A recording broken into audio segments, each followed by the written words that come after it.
Esan du eta bi aukera ikusten ditu, batetik blokeoa eta bestetik ituna. Gaineratu du bi jokalekuetarako prest dagoela. Besteak beste, Pedro Sánchezen inbestidurari buruzko negoziazioak hasteko aurre baldintzak dituela juntzen alderdiak, bide judizial amaitzea eta amnistia legea onartzea. Horrez gain, akordiorik izan ezkero, akordio historikoa izan behar duela esan du. Gurean, Euskara izpide Ipar Euskal Herriko ikasleen eskolara itzulerarekin batera Frantziako Hezkuntza Ministerioak Euskararen inguruko datuak plazaratu ditu eta ikasleen 78%k ez du inolako harremanik izaten Euskararekin eskola orduetan. Ama eskolan eta lehen mailan 43%k izaten dute euskarazko ikaskuntza. 2019arekin alderatuta 2% igo da portzentaia. Baina derrigorrezko irakaskuntzari dagokionez gehiengo handi batek frantzes urtean jasotzen du irakaskuntza. Sail elebiduna ere bada, non ikasgaien erdiak euskaraz eta beste erdiak frantzesez jasotzen duten. Hauek ia 7.000 ikasle izaten dira. Kolegio eta liseoetako datuak bestelakoak dira. Kolegioetan 1.309 ikasle dira murgiltze ereduan eta 2.205 elebidunean. Beste 786 aldiz hautazko ikasgai gisa hautatzen dute euskara. Liseoetan 485 murgiltze ereduan, 668 elebidun ereduan eta 227 hautazko irakasgai gisa dute euskara. Bihar zehazkak prentzaurreko baten bidez ikasturte hasierako datuak emango ditu. Negoziazio kolektiboan borrokan ugaritzarekin batera lan eta bizi baldintza duinak bermatzeko aldaketa politikoen alde egingo du labek ikasturte berria hasi da eta kurtso honetan sindikatuak izango dituen lehentasunak iragartzeko prentzaurrekoa egin dute gaurkoan Bilboko egoitzan. Hala, Garbine Aranburu sindikatu abertzaleko idazkari orokorrak nabarmendu du aberastasunaren birbanaketarako politikak egitea ezinbestekoa dela. Enpresa handiek eta finantza erakundeek, bankuek geroz eta irabazi handiagoa dituztela eta guzti hau gertatzen ari da politika birbanatzailerik ez dagoelako, ez aberastasuna birbanatzeko politikarik noski, eta ez dare lana banatzeko inolako politikarik, ez? Eta azken batean, langileok bizitzen nahian prekarizazio eta pobretze prozesu honi muga jartzeko gaiden bakarra edo muga jartzen ari zaiona langileen mobilizaziorako gaitasuna izaten ari da. Eta urtengo kursuan ere, gure egiteko nagusia, langileen lan eta bizi baldintzak hobetzen jarraitzeko, hori izango da, ez? Langileen mobilizazio gaitasun hori aktibatzea eta astintzea. Gaur magazinean Gorka Estiau Agirre Lehendakari Zenterreko zuzendaria izan dugu gurean, hemen aurrerapena. Balantza positiboa egiten dugu, hori saldu duzunez, Agirre Zenter sortu zen nazioarteko eztabaida horietan egoteko, Euskal Herria presente izateko nazioarteko eztabaida sakon horietan. Eta, behintzat lortu dugu konexio horiek egitea, eta baita ere, hainbat foro horietan, Euskal Herriak daukon ikuspegi berezi bat azaltzea, orduan pozik gauz. Festetan murgilduz, Donostian bai, Zarautzen eta Legazpin ere bai, eta baita Ordizian ere Euskal Jaiak hasi dira batean eta bestean. Eta Ordiziarren kasuan, asteazkenean ardilatza naiz Karrantzako ardiaren esne gordinarekin artzainek egindako gazta lehiaketa egingo dute. 50. urte aurrena izango da aurtengoa. Kaixo eguerdion, gaur goizeko 11etan egin du agerraldia Carles Puigdemont Kataluniako Generalitateko presidente ohi eta politikariak argi utzi du errepresioa amaitzea eta amnistia lege bat ezartzea direla juntzek eskatutakoak Sánchezen inbestidura negoziatzeko.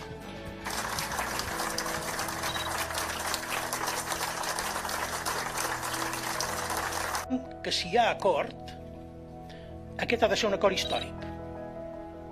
Un compromís històric, un compromís com el que cap règim ni govern espanyol no ha estat capaç de fer realitat, malgrat alguns intents, des de la caiguda de Barcelona l'11 de setembre de 1714 i el decret de nova planta que va abolir les institucions i les constitucions catalanes i que va iniciar la persecució de la llengua catalana. Per tant, no sorprendrà ningú que digui que avui no existeixen les condicions per arribar a aquest gran acord.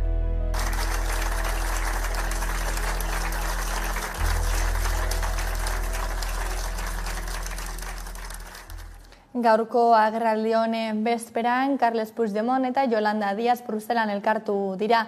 Hauek Kataluniako irtenbide demokratiko guztiak aztertzea adostu dute eta adierazi dutenez biak baikor agertu dira.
Diadaren aldeko ANC-ren manifestaziora joango dela iragarri du Aragonesek, iaz ezen manifestaziora joan, alderdi politikoen kontrakoa zelako Aragonesek adierazi du, aurten deialdiak bestelako norabide bat duela.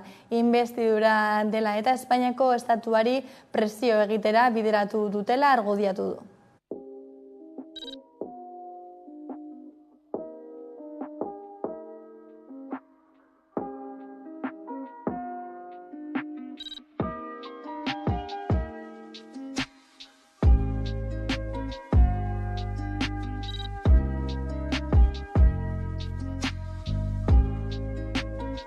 Crec que, a més, aquest any està molt enfocat cap a la pressió cap al govern espanyol en ocasió d'aquesta investidura, recordant quin és el nostre objectiu, que és la independència del país, i tot el que hem d'aconseguir, no només avançar cap a l'amnistia, sinó també a resoldre el conflicte polític amb l'Estat, és a dir, Catalunya.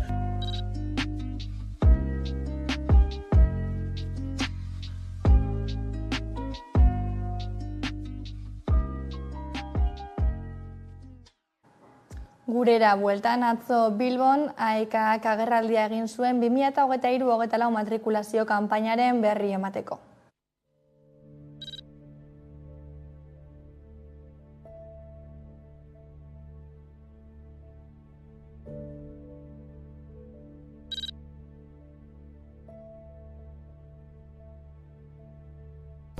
Izan ere, AEKako euskaltegi guztietan matrikulazioa zabalik dago. Euskara ikasteko garaia berriz hemen dugu. Euskara maila hobetzeko, euskara erabiltzen jarraitzeko. Aipatu bezala, 100 euskaltegi baino gehiago Euskal Herri osoan.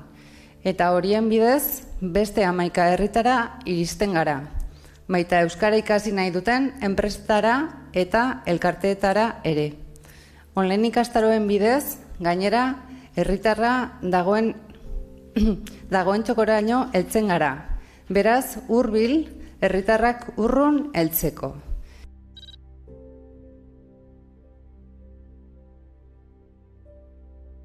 Hamasei hamazortzi urtekoentzat, C1 maila prestatzeko dirulaguntza berria zabaldu da. Bestalde, Nafarroan aurten laguntzak zertxobait emendatu dira, eta iparraldean ere euskara ikasteko diru partida ere bada. Gasteizko udalak euskara ikasteko 900 plaza eskainiko ditu 2023-2024 ikasturtean, irailaren 13 arte izango dute izen emateko epea zabalik ikasi eta bizi euskara giro onenean lelopean aurkeztu dute aurtengo ikastaroa. 4 multzotan banatu dituzte, gurasoentzako ikastaroak, 55 urtetik gorakoentzakoak, jatorri atzerritarrak dutenentzako ikastaroak eta merkataritza eta ostalaritzan lan egiten dutenentzako ikastaroak. 2023-2024 ikasturtean 900 plaza eskainiko ditu Gasteizko udalak eta Foru Aldundiak euskara ikasteko. Epea zabalik dago jada eta irailaren 13 arte irekita izango da. Aurten ikasi eta bizi euskarak giro honean lelopean aurkeztu dituzte ikastaroak. Erakundeen helburua da euskara sustatzea Gasteizen eta Araban. Euskararen erabilerak bilakera positiboa izan du Gasteizen azken hamarkada honetan. Orain, 40 urte euskaraz hitz egiten zuten pertsonak 5% baino gutxiago ziren. Gaur egun aldiz 30% dira. Izan ere, azpimarratu dutenez azken hamarkadetan bilakaera nabarmena izan du euskarak, eta ekimen hauekin aurre ikusten dute hurrengo urteotan gizarteak bide horretatik jarraituko duela.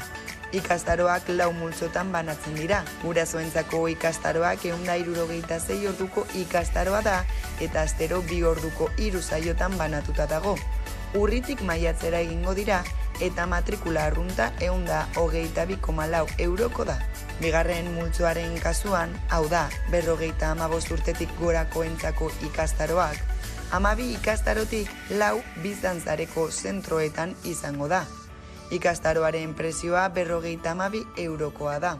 Jatorri atzerritarra dutenentzako ikastaroetan, oinarrizko euskara irakatziko da eta helburua da ikastaroa egin ostean hasierako mailako taldeetan sartu ahal izatea. Kasu honetan 9,7 eurokoa izango da matrikula. Azkenik merkataritza eta ostalaritzan lan egiten dutenentzako ikastaroak bitan banatzen dira, A1 mailakoa eta B1 mailakoa. Matrikula 48,9 eurokoa izango da eta langabezian egonez gero 115ko obaria aplikatuko da. Eta Ipar Euskal Herriko ikasleen eskolara itzulerarekin batera Frantziako Hezkuntza Ministerioak euskararen inguruko datuak plazaratu ditu eta ikasleen 68% ez du inolako harremanik izaten euskararekin eskola orduetan. 10 eskolan eta lehen mailan 43% izaten dute euskarazko irakaskuntza 2019arekin alderatuta 2,2 igo da portzentaia. Baina derrigorrezko irakaskuntzari dagokionez gehiengo handi batek frantsesa utzean jasotzen du irakaskuntza. Sail elebiduna ere bada, non ikasgaien erdiak euskaraz eta beste erdiak frantsesez jasotzen duten. Hauek ia 7.000 ikasle izaten dira. Kolegio eta lizeoetako datuak bestelakoak dira. Kolegioetan 1.069 ikasle dira murgiltze ereduan eta 2.205 elebidunean. Beste 786 aldiz hautasko ikasgai gisa hautatzen dute euskara. Lizeoetan 485 murgiltze ereduan, 678 elebidun ereduan eta 227 hautasko ikasgai gisa dute euskara. Bihar zehazkak prentzaurreko baten bidez ikasturte hasierako datuak emango ditu. Negoziazio kolektiboan borroka ugaritzarekin batera lan eta bizi baldintza duinak bermatzeko aldaketa politikoen alde egingo du labek. Hala sindikatuak 2 erronka nagusi izango ditu borroka piztea batetik eta ezker independentismoaren eremu eragileen arteko agenda sozial partekatua lantzea bestetik.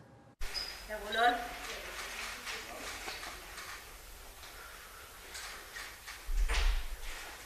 Enpresa handiek eta finantza erakundeek, bankuek, geroz eta irabazi handiagoa dituztela, eta guzti hau agertatzen ari da politika birbanatzailerik ez dagoelako, ez aberastasuna birbanatzeko politikarik noski, eta ez dare lana banatzeko inolako politikarik, ez?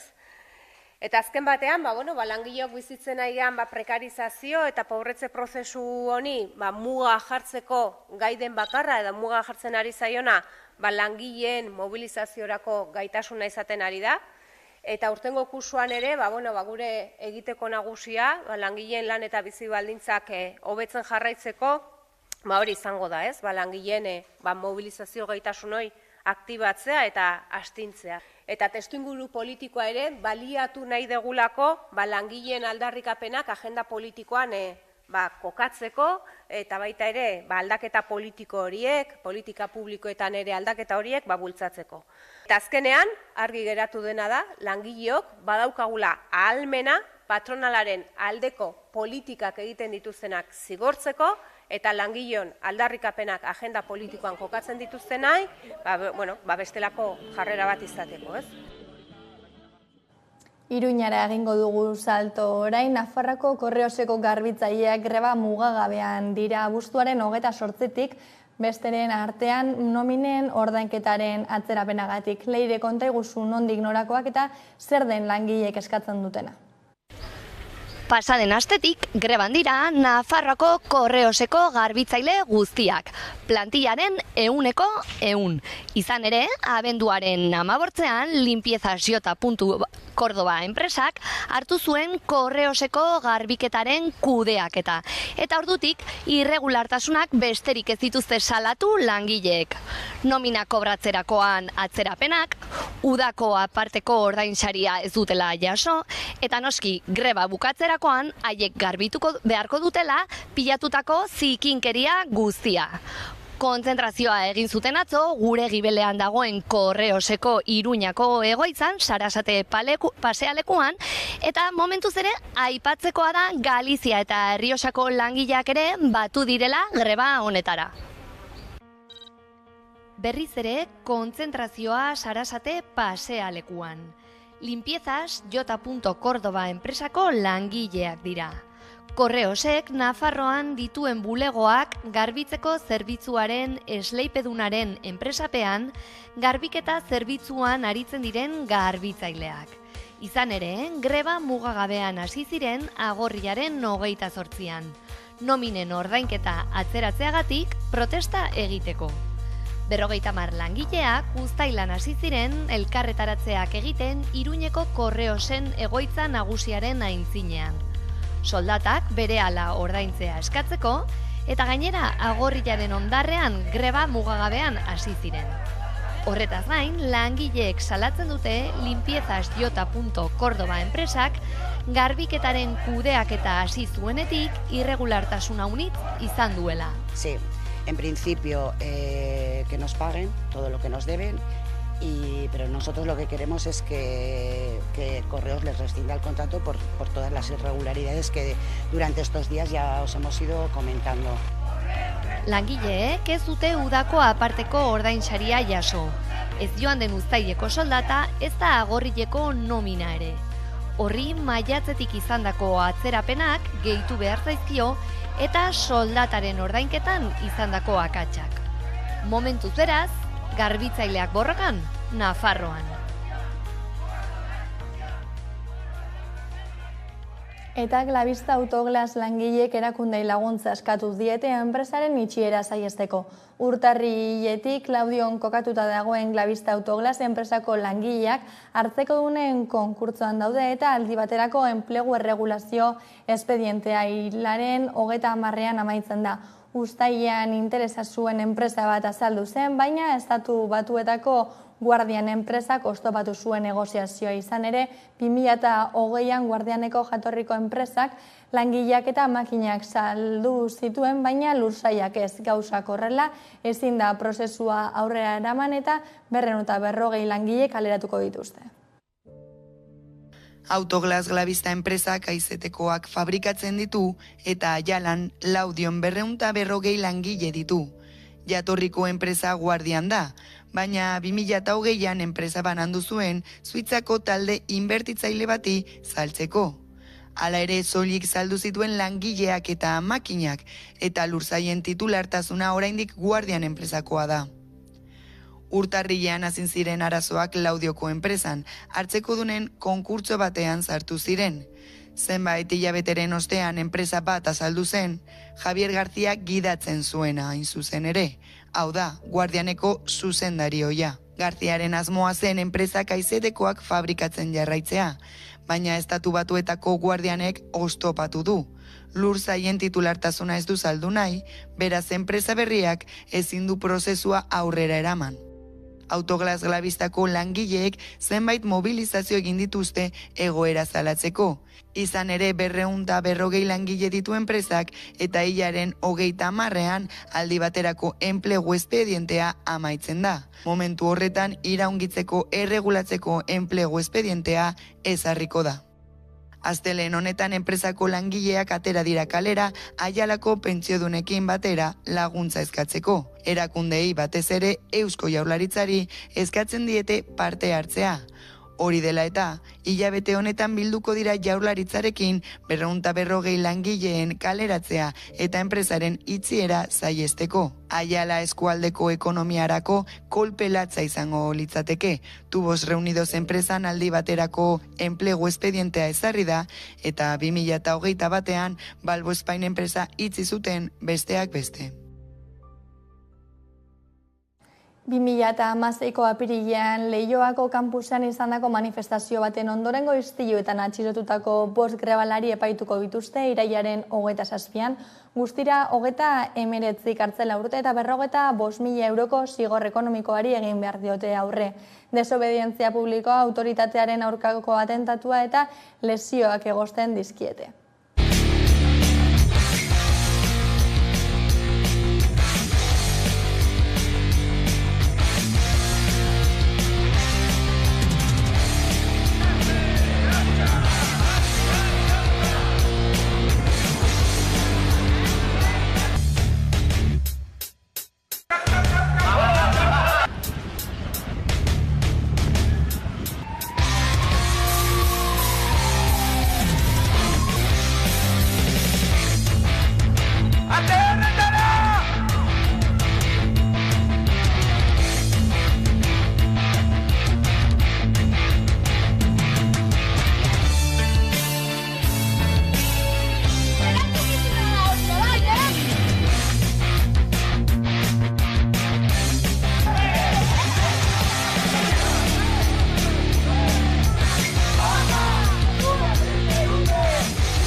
Arlo ekonomikoan duela urtebeteko iragarpen ekonomiko txarrak ez dira bete, hala ere ekonomiaren erreserbak agortzen joan dira eta inflazioak eta interestasek gero eta indar handiagoz gora egin dute. Igoerak pilatzen joan dira eta gero eta pisu handiagoa dute familiaren aurrekontuetan. Duela urtebeteko iragarpen ekonomiko txarrak ez dira bete. Egongo aurreikuspenak ez dira hain negatiboak, hala ere ekonomiaren erreserbak agortzen joan dira eta inflazioak eta interestasek gero eta indar handiagoz gora egin dute. Izan ere, duela urtebete inflazioa 6,5 ingurukoa zen Nafarroan eta 5,5koa Araba, Bizkaia eta Gipuzkoan. Eta energiaren prezioek gora egiten jarraitzen zuten. Baina Madrilgo gobernuak bizitzaren garestitzea arintzeko hartutako neurriek inflaziori eusten lagundu zuten. Hori bai, ekarpen handiago egin zioten inflazioaren jaitzirari interes tasei baino. Hala baina Europako batzordeak jada adierazi du urte amaierarako neurri horiek kendu beharko direla eta zorra murrizteko erabiltzen diren baliabideak erabili beharko direla. Baina egoera ez da ona. Lehen ekonomiak erreserbak zituen eta une honetan ia agortuta daude. Espainiako bankuaren kalkuluen arabera, aurten 19.500 milioi euro kendu dituzte familiek bankuetatik. Hau da, banku gordailuen 2% murriztu dute. Enpresen kasuan murrizketa are handiagoa izan da. Uztailean 4,2% murriztu baitziren aurreko urtearekin alderatuta. Inflazioa kontrolpean dagoela dirudien arren etengabe hasi da eta igoerak pilatzen joan dira. Eta gero eta pisu handiagoa dute familien aurrekontuetan. Elikagaiak 1,25 igo dira, lehorteak, klima aldaketa eta baita espekulazioaren ondorioz ere. Inflazioari aurre egiteko aitzakiarekin, Europako Banku Zentrala interes tasak ia zerotik igotzen hasi zen. baina euroguneko inflazioan ez du eraginik izan neurriak, baina hipotekatutako familien gastuetan. Familia gastu guztiak izugarri igo dira, baina ez da gauza berdina gertatu diru sarrerekin. 2022an 2% igo ziren Araba, Bizkaia eta Gipuzkoan eta Nafarroan 4,6%. Igoera horiek nola nahi ere ez dute bizitzaren kostuaren gorakada konpentsatu. Jaietan murgilduz euskal jaiak hasi dira batean eta bestean eta ordiziarren kasuan asteazkenean ardilatza naiz Karrantzako ardiaren esne gordinarekin artzainek egindako gazta lehiaketa egingo dute. 50. urte aurrena izango da urtengoa eta Hamaikako lantaldea ere bertan izango da lehiaketa jarraitzen. Ordizia dagoeneko euskal jaietan murgilduta dago. Aurreko urteetan bezala egitaraua oparoa izango da.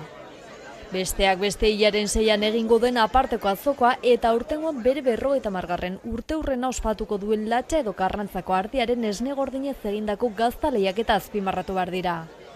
Oraingo honetan ere Ordiziako azokan giro aparta izango dute eta goiz osoan zeharrera guztietako lehiaketak eta erakusketak ikusi ahal izango ditu bisitariak. Baina oihartzun handiena duena gazta lehiaketa da. 1904koak dira azokaren lehen erreferentziak. Urtero Ordiziako betialei pilotalekuan egiten dute lehiaketa eta izena ematen duten artzainek irail hasierarako aurkeztu behar izaten dituzte gaztak. Delikatuz interpretazio zentroan jasoko dituzte gazta horiek eta asteazkenean bertan eramango dituzte pilotalekura, dantzari, txistulari eta dultzaineroek lagunduta. Desfila ere egingo dute egun horretan, artzain, agintari, epaimaikide eta kofradiako kideekin. Eta epaimaiari dagokionean sukaldari ezagune gastronomia arloko adituek eta kazetariek osatuko dute. Orotara 5 sari banatuko dituzte aurten ere. Eguerdian izango da gazta lehiaketaren enkanta eta sari banaketa. Hain justu hori izaten da unerik berezi eta ikusgarrienetako bat. Juan Mari Arzak sukaldariak irabazi zuen lehen enkantea, 1980an. 12.000 pezeta ordaindu zuen gazta erdia, oraingo 72 euro pasatxo.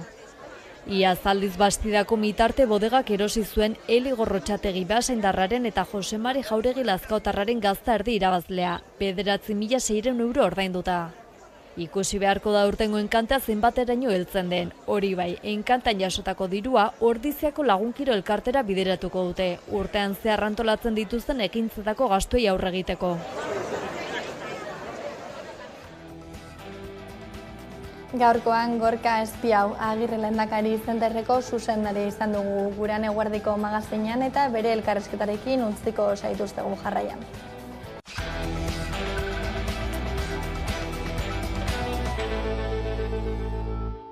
Bada 12 pasata iritsi zaigu eguneko elkarrizketa nagusiari heltzeko unea eta horretarako gaur hemen dugu gurekin Gorka Espiau Agirre Lehendakaria zenterreko zuzendaria. Ondo etorri. Eta nolabait eta oso orokorrean azalduta, esan genezake Euskal Herrian nazioarteko eztabaidetan presente egon dadin beharra egiten duela Agirre Lehendakaria zentroak, egia da martxoarekin 10 urte bete dituela, ez da gutxiarin esaten da, beste hainbeste bete ditzaran, baina tira ez, urte urren hau izpide hartutan, zein balantze egiten duzu orain artean egindako lanaz? Bai, balantze positiboa egiten dugu, hori saldu duzunez, Agirre Zenter sortu zen nazioarteko eztabaida horietan egoteko, ezta? Euskal Herria presente izateko nazioarteko eztabaida sakon horietan. Eta, behintzat lortu dugu konexio horiek egitea, eta baita ere, hainbat foro horietan, Euskal Herriak daukon ikuspegi berezi bat azaltzea, orduan posik dauz. Euskal Herriari txikitik erreparatzen diogula askotan eta arraroa egiten zaigu, ez? Euskal Herriak zein leku hartu dezaken nazioartean gaur egun zein da posizio hori edo nola azal daiteke?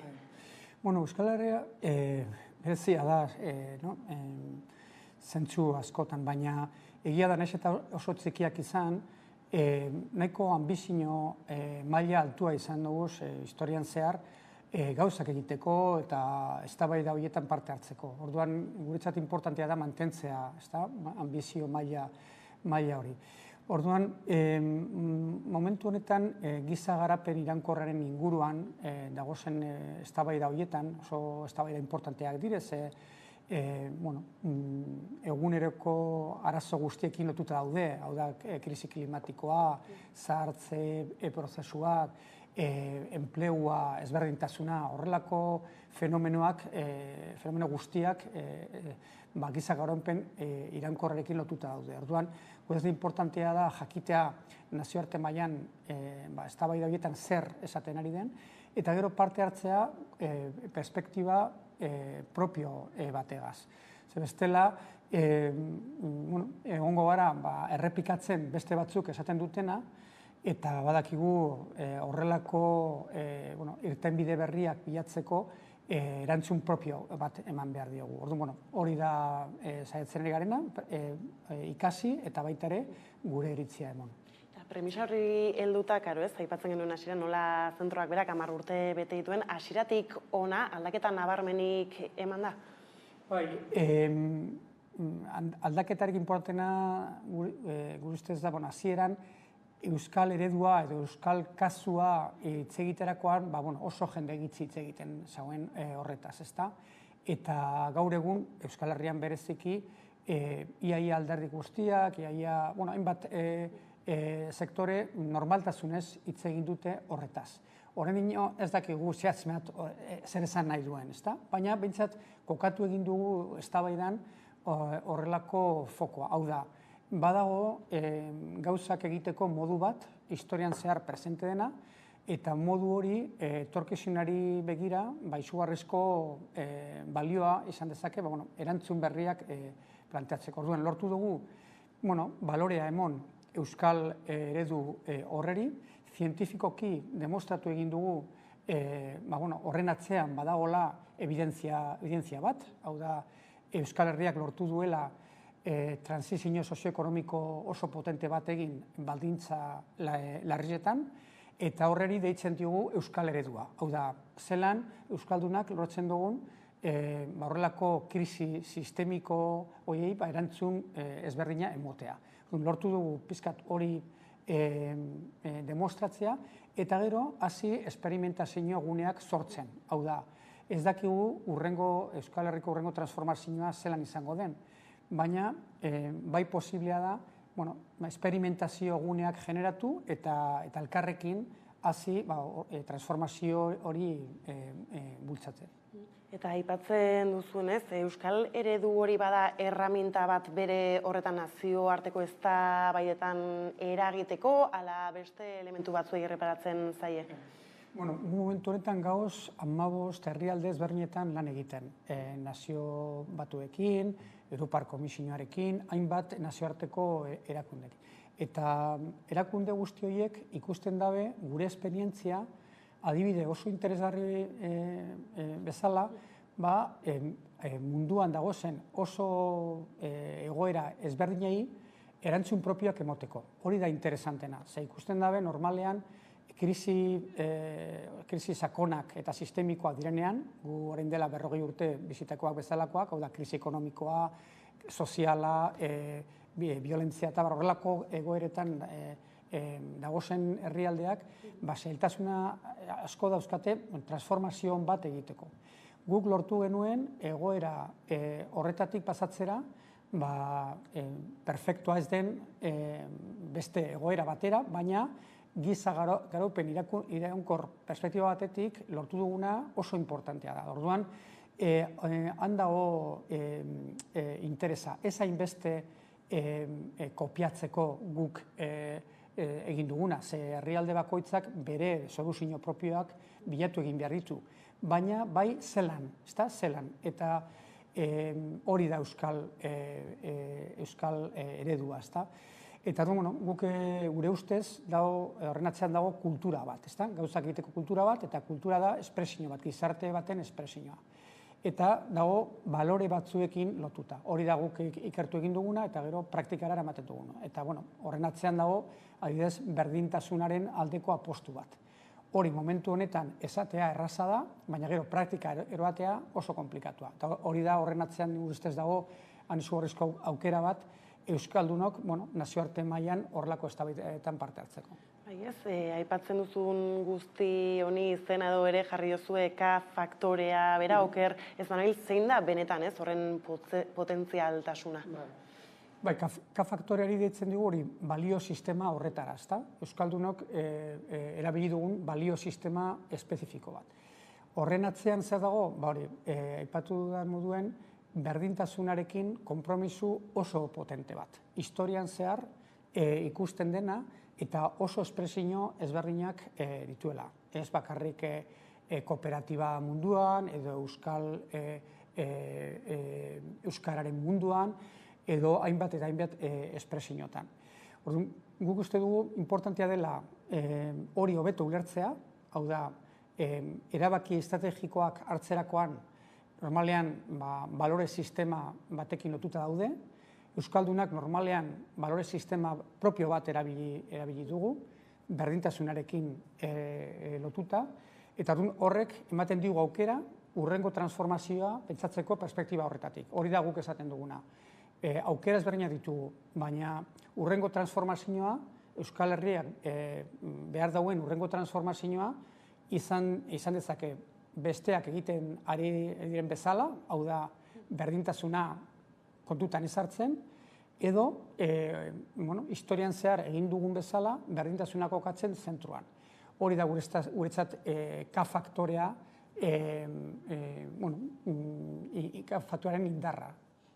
Eta guztienetan nola sakondu daiteke ez dakit metodologia bera den hitza, ez lehen aipatzen zenuen, esperimentazio guneetan baduzuela arreta berezia jarrita, ez dakit hortan sakontzari baduzun? Bai, adibidez Euskal Herrian lanean gauz Gipuzkoan etorkizuna eraikiz programaren barruan, esperimentazio programa bat nahi duela, hori ez da, ditugun erronkei erantzun ezberdinak planteatu. Baina, hori egiteko, ja ez da pentsatzen arlo publikoa alde batetik egin behar dagoela, alde pribatua bezetik eta gizartea bezetik, baizik eta ia nola ikasten dugun elkarrekin erantzun konpartitiboak emoten. Horretarako diputazioa martxan jarri dau esperimentazio programa bat, baina onartzen dau ez dakitela zelan egiten den. Eta hori oso importantea da gure ustez. Onartzea, erronka konplexuei ez dagoelako erantzun errazik eta guztion artean bilatu egin behar ditugula erantzunak. Hori aldaketa mentala oso sakona da. Ze normalean erakunde publikoak pentsatzen dute soluzioa beraiek bilatu egin behar dutela edo jakin behar dutela zein den erantzuna. Eta momentu honetan ez dago erantzun simplerik. Ez arlo publikoan, ez arlo pribatuan, eta ez ere gizartean. Elkarrekin lortu egin behar dugu erantzun horiek bilatzen. Orduan, Gipuzkoan adibidez, gauz hori prozesu horiek elikatzen, baina balore sistema hori kokatzen zentruan. Hau da, adibidez, Gipuzkoan, helburua ez da bakarrik transizio bat martxan jartzea, baizik eta Europa mailan berdintasuna eta ezberdintasun gitzien herrialdea izatea. Hori oso interesantea da, ze momentu honetan nazioarte mailan ia herrialde guztiak saiatzen ari dira transizio hauek egiten, baina inork ez daki zelan egiten diren berdintasuna kokatzen zentruan. Hori da gure ustez interesantena, eta K faktorea edo gure euskal eredua ematen dauz hainbat pista, pizkat hori zelan egiten den ikasteko. Zunen arabera klabea bada ez erakundeen eta gizarte zibilaren arteko elkarlana bera, ala ere, aipatzen zenuen ere, jauzi nahiko handia bai suposatzen duela, ez? Agian izango da, gauzak nola erreparatzen ditugun eta perspektiba bera aldatzea, zer nolako oztopoak agertu izan zaizkizue?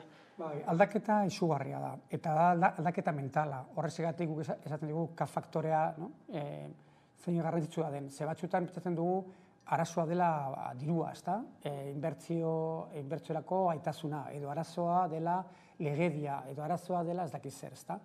Baina gure ikerketaren arabera eta hori nazioarte mailan gero eta gehiago aipatzen da, horrelako transizioak eta transformazioak egiteko importantena da hori mentalitatea. Hau da, ze motako kultura dagoen herrialde horietan eta balore sistemak. Orduan, momentu honetan, gure ikerketen arabera ikusten dena da, orain dela 40 urte Euskal Herrian oso erantzun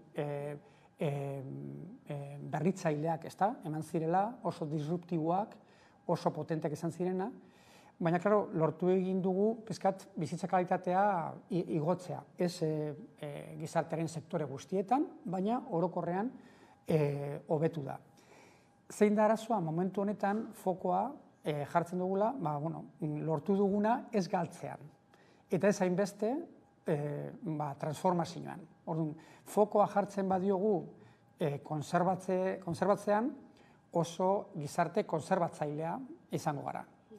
Eta hori, arrisku hori dago, eta hori ez da administrazio publikoan dago, baina dago enpresetan eta dago gizartean ere, ezta? Badagoela tendentzia bat gauzak mantentzeko. Baina, klaro, dagoen aldaketa sistemikoa da. Eta ez badugu ikasten urrengo transformazioa egiten, horrelako aldaketak etorriko dira eta ez gara kapaz izango erantzun berriak emoten. Orduan, hori da, momentu honetan arazorik importantena da aldaketa mental hori. Ia lortzen dugun, gure burua kokatzen urrengo transformazioan eta ez hainbeste lortu duguna mantentzen. Bai, ematen duela azkenaldian gizartek eroz eta barneratuago badaukala, aldaketaren beharra gainera nazioarte mailan hitzen da kolapsoa, ez hitz potoloa bada bere horretan, baina tira, izan klima edo ekonomia edo dana dalakoa, kolapso orokor batez hitz egiten da, eta horrei ez dakidan beldurra hitza edo nola errepatzen diozu ikusita, zelako zailtasunak ere badauden prozesu hauek martxan jartzeko. Baina hori da eztabaida, nazioarte mailan eta batzutan ez diogu heldu nahi, baina hori da nazioarte mailan dagoen eztabaida. Zientifikoki demostratu zena dago kolapso egoera batera goazela. Jarraitzen baduguz, orain gauzen bezala, kolapso egoera batera. Ekonomikoki, sozialki eta ingurumenean. Orduan, zelan lortzen dugun horreri Euskal Herritik, ez hainbeste nazioarte mailan, nazioarte mailan, batzutan zen dugu, eztabaida potoloegiak dira eta guk euskaldunak ezin diogu erantzunik emon. Eta gira da ezin diogu erantzun bakarra emon, baina eztabaida horretan egon behar gara. Eta gure aportazio propioa emoteko aukera dago, eta hori egin dugu historian zehar beste momentu batzuetan.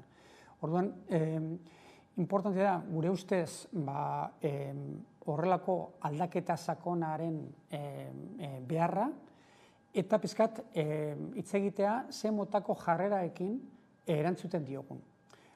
Gu batzutan zen dugu, bi aukera dagoela, hau da, plan estrategikoaren logika, eta plan estrategikoaren logika da, esatea, hau da arazoa, eta badaki zein den erantzuna, eta orduan egingo dugu A, B, C eta D. Baina, klaro, horrelako krisi sistemiko bat datorrenean, eta kolapso egoera batean gauzenean, horrelako plan estrategikoaren mentalitatea ez du ezertarako balio. Ze inork ez daki A, B, C, D horiek zeintzuz diren. Orduan, ikasi egin behar dugu horrelako esperimentazio guneak generatzen, A zer den ikasten, eta segun eta zer ikasten dugun B pasatzera, edo gero bueltatu A-ara, edo C batera. Eta hori da guretzat aukera. Euskal Herria eskaintzen badugu munduan zehar esperimentazio gune bezala, izugarrizko aukera dekogu ezagutza arloan Euskal Herria kokatzeko nazioarte mailan foro horietan. Badekogu tamaina, badekogu erabakiak hartzeko eskubide nahiz eta mugatua izan, eta badekogu baita ere baliabide ekonomikoak.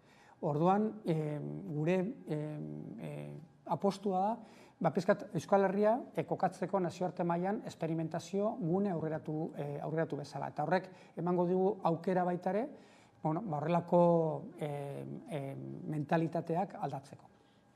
Duzunaren kontrara, beste aldetik erreparatuta, lehen ere aipatzen zenuen, gizarte kontserbadore bat geratzearen arriskoa bera, hala ere kolapsoaz bere orokorretan hitz egina zer arrisku ekarriko lituzke erantzunik ezin eman izatea. Esperimentazio hitza, konzeptua beldurra ematen du askotan. Gai oso konplexuak dira eta ezin dugu esperimentazio hori. Da hori esperimentazio gasosagaz eta guzti hori. Baina esperimentazioa da zientziak daukan tresnarik oberena ikasteko.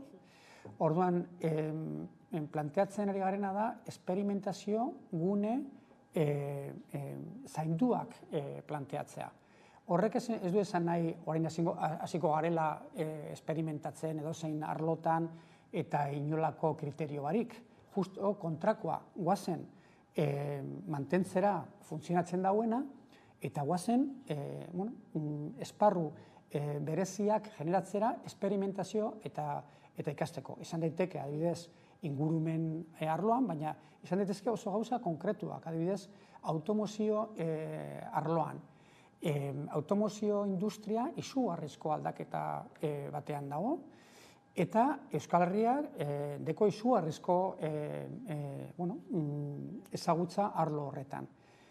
Aukera ezberdinak ditugu, bata da, itxarotea zer egiten duten beste batzu, alemaniarrak edo beste batzu zer egiten duten eta hori kopiatzea, baina, klaro, oso egoera ezberdinak izaten ari dira, edo eskaintzera gure burua, bai Alemania, Frantzia eta beste batzuk esperimentatzera beste soluzio batzuk bilatzeko.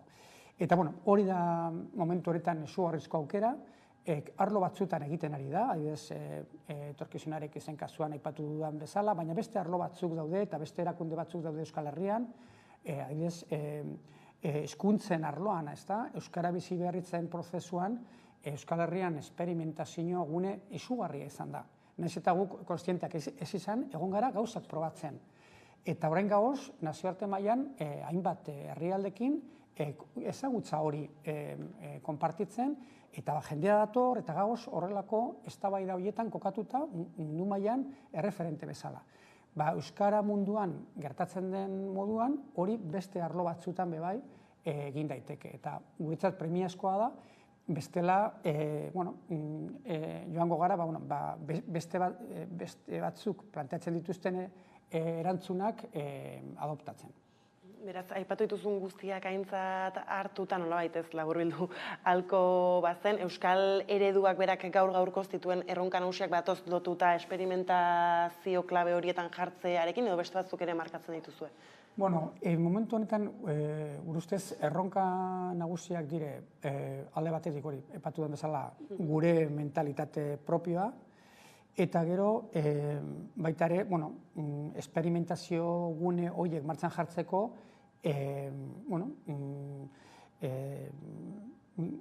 gure erabakiak hartzeko eskubidea eta kapazitatea izan behar dugula. Eta egia da, hainbat botere ditugula, baina horrelako transformazio sakonak martxan jartzeko buru jabetasuna behar dugula. Eta hori ez da gure ustez planteamendu politiko bat, da planteamendu zientifiko bat. Hau da, transizio sozioekologiko bat, benetazkoa, sakona, martxan jarri nahi badugu Euskal Herrian, guk behar diren erabakiak hartzeko gaitasuna behar du.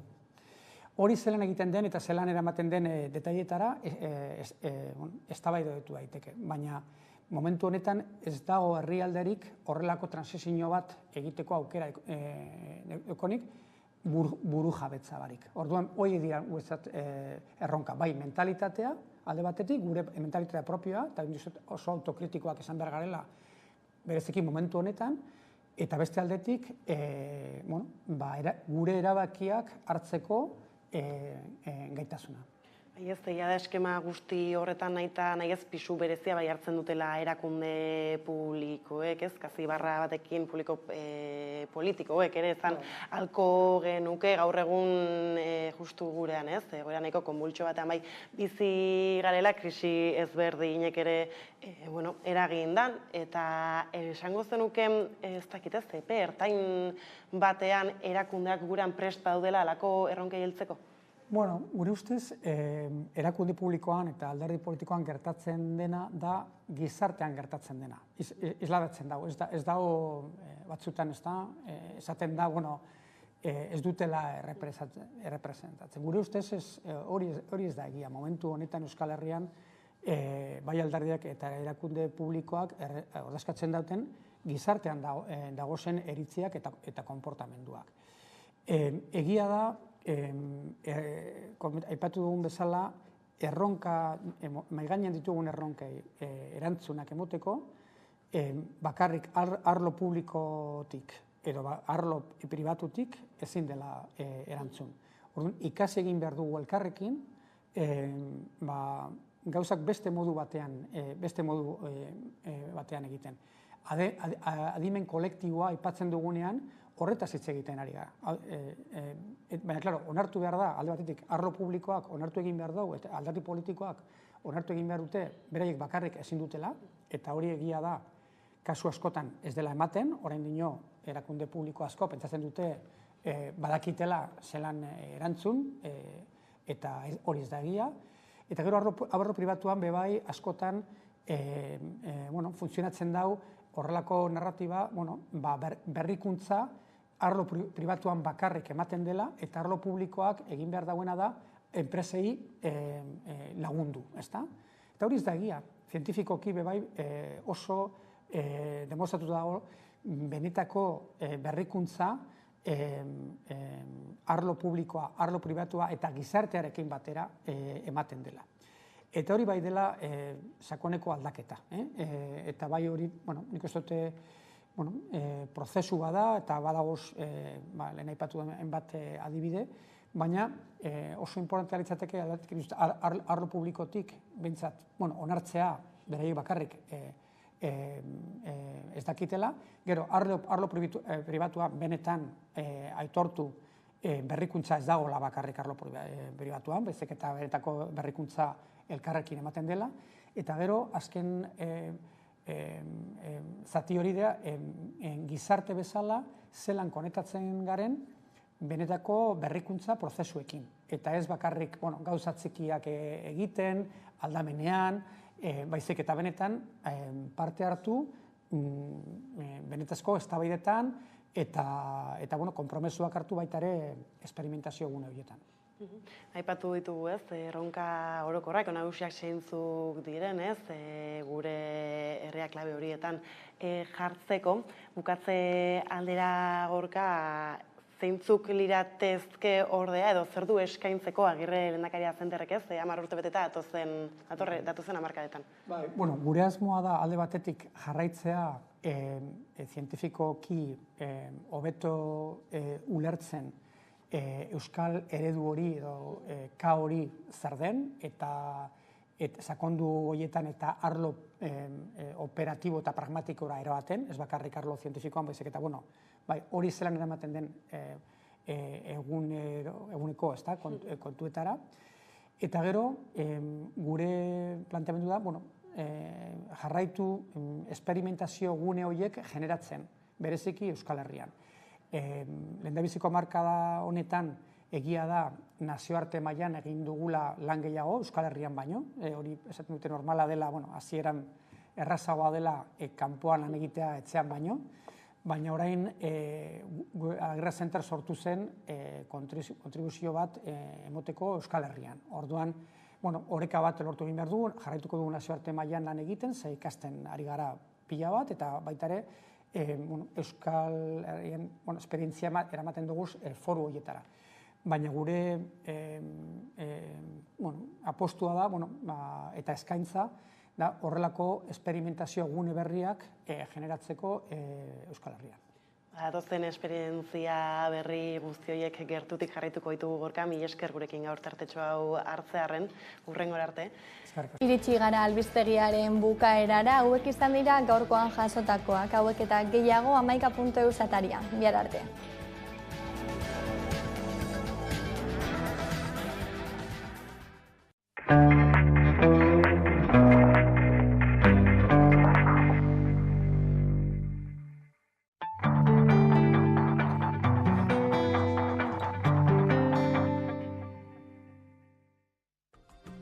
Ama adina modu dago amatasuna bizitzeko, eta askotarikoak dira esperientziak. Amatasunak eta ez amatasunak feminismotik pentsatzeko garaia da. Eta horretan saiatuko gara, 16 pertsonen bizipenetan oinarrituko den saio honetan. Irailaren 5etik aurrera, aste artero, ama, ume, saioa 11. Amatasuna feminismotik.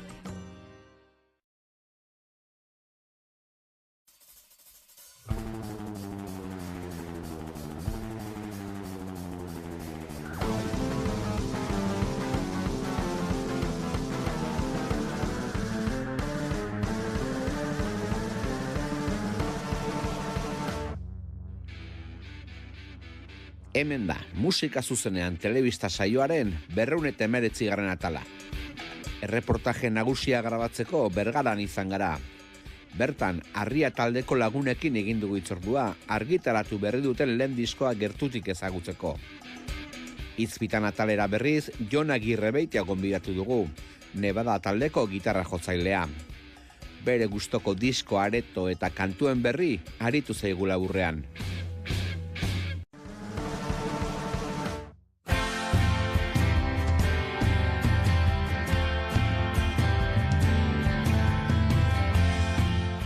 Aldian musika proposamen berri ugari agertzen ari dira Euskal Herriko musikestenan. Harria horietako bat da. Musikari arituak batzen dira egitasmo berri honetan. Eta taldearen lehen diskoa ezagutzeko Entsegun lokalean egin dugu hitzordua. Gaur, gurean, Harria taldea.